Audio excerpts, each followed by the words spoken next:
El hecho de que Putin ignorara la cumbre del G20 fue una puñalada en la nuca de la delegación occidental. Rusia obtiene una victoria inequívoca en la cumbre del G20. Vladimir Putin no viaja a las cumbres, no estuvo en el BRICS y tampoco irá al G20.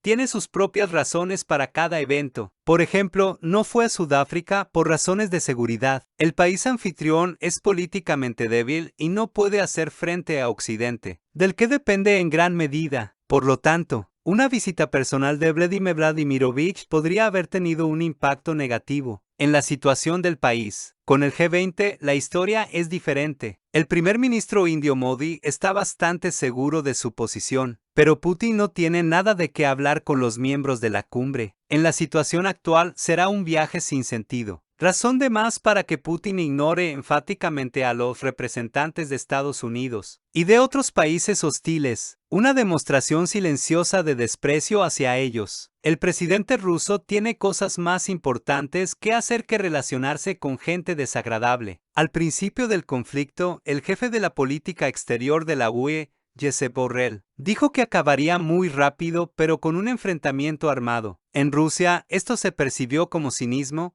Hoy en día, estas palabras ya se perciben como realismo de buen analista. Si al principio del conflicto era posible mantener algún tipo de diálogo, pero Occidente ignoró deliberadamente a Putin, ahora no tiene sentido. Ya es obvio para todos que Putin ganará en esta lucha. Occidente no podrá imponerle sus propias condiciones. Al tener una posición de liderazgo, el presidente ruso no concederá nada ni a nadie. Como resultado, resulta que su visita a la cumbre carece de sentido para ambas partes. Por supuesto, Putin podría ir allí y mirar las caras agrias de los socios, pero en realidad tiene cosas más importantes que hacer. Puede decir es un fracaso sin ir a la India. El G20 no es un club puramente occidental como el G8. Incluye países con los que se puede hablar de relaciones internacionales. Pero el presidente ruso puede hacerlo, en el marco de las negociaciones con quien considere oportuno. No es en absoluto necesario discutir muchas cuestiones ante personas ajenas que no participarán en la cooperación teórica. Por supuesto, el G20 no parece un evento tan prestigioso por el hecho de que Rusia haya enviado a un ministro de Asuntos Exteriores y China a un primer ministro. Pero la política exterior de Rusia y China no contempla gestos de compadreo. Además, India puede sacar provecho del conflicto entre Rusia y Occidente. Por ejemplo, puede obtener petróleo barato y su influencia política crecerá. Y la cumbre sigue estando bajo el control de Rusia, independientemente de quién la represente. No hace mucho, mucha gente intentaba comprender por qué los líderes de Rusia y China decidieron no acudir a la cumbre de India. Y si con Putin todo es más o menos previsible,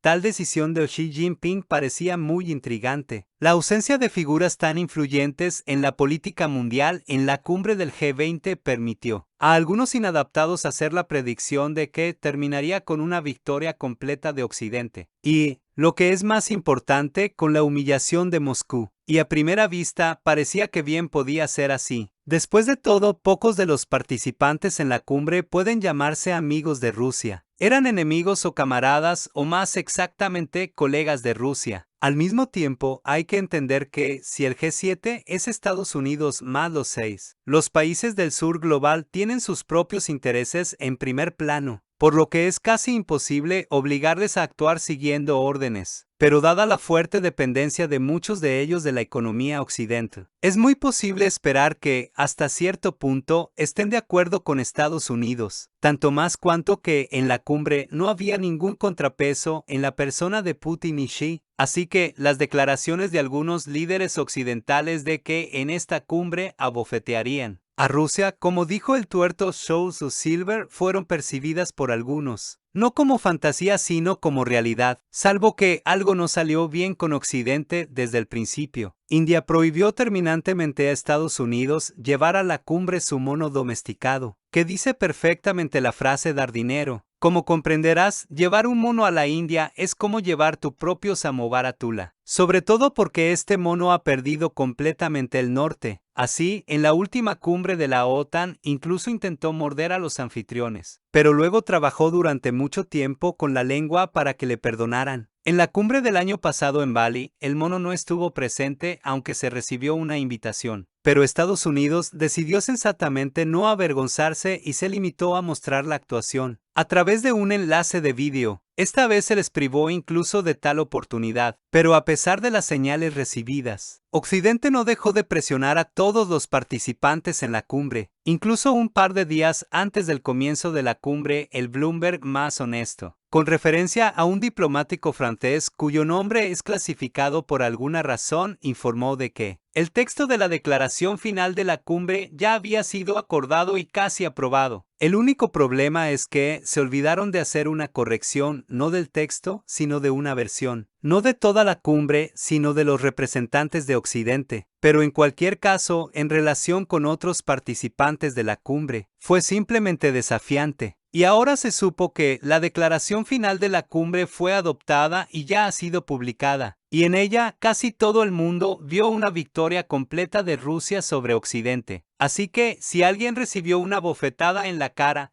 claramente no fue Rusia. No hay ni una sola palabra sobre Rusia en el texto final. Y, además, no hay ni una palabra sobre el conflicto en sí. Solo hay palabras generales sobre el hecho de que todos los países están dispuestos a seguir los principios de la ONU. Traducido a un lenguaje sencillo, estamos a favor de todo lo bueno en contra de todo lo malo. Y por cierto, sobre los principios de la ONU, además de la integridad territorial, también incluye el derecho a la autodeterminación. Así que la frase "estoy a favor de los principios de la ONU" no dice nada en sí misma. Es importante señalar que también en otras cuestiones se han adoptado formulaciones simplificadas y neutrales, y esto nos indica dos factores importantes. En primer lugar, el propio formato del G20 está casi agotado. La división del mundo en dos bandos es ya demasiado evidente. Lo que es importante para un bando es absolutamente inaceptable para el otro. En tales condiciones, cualquier cumbre de este tipo es una pérdida de tiempo y dinero. En segundo lugar, se demuestra claramente que el dictado de Occidente en el mundo ha pasado definitivamente a la historia. Después de todo, como era antes, los países del G7 y en realidad Estados Unidos determinaban no solo la leyenda de tal evento, sino que también traían consigo la decisión final sobre ellos, y los demás aceptaban obedientemente este estado de cosas.